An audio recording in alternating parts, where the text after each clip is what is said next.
Russian soldiers in Ukraine are lamenting their nation's war efforts, and some who have been captured are actually relieved, according to a new report. Ukraine's current counteroffensive has been somewhat stymied in areas like Avdiivka, where Russian soldiers have poured into the industrial town located in the eastern Donetsk region since early October.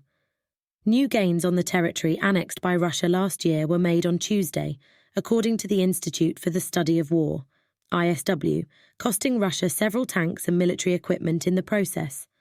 But as Russian President Vladimir Putin has continually endorsed the Kremlin's war efforts as an affront to Western ideals, even by means of conscripting hundreds of thousands of citizens as servicemen to aid his cause, there remains no resolution or end in sight.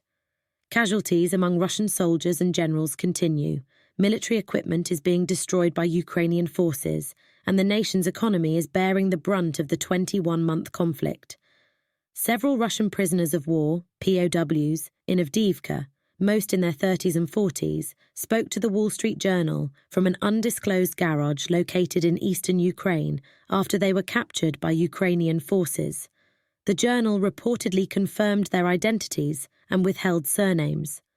One Russian soldier named Sergei, a former factory worker from Perm near the Ural Mountains, who signed up in October for a raise from 30,000 rubles to 100,000 rubles, called the city's warfare an animal nightmare. He said Russian army training was composed of tasks including picking up branches. Battlefield training involved firing 2 magazines worth of ammunition from an assault rifle, in addition to first aid lessons.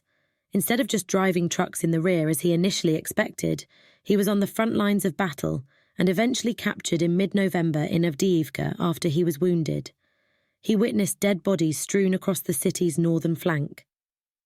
"I felt relieved," he said, adding that his family hasn't received any of the pay promised by the Kremlin. "I don't want to see this nightmare anymore."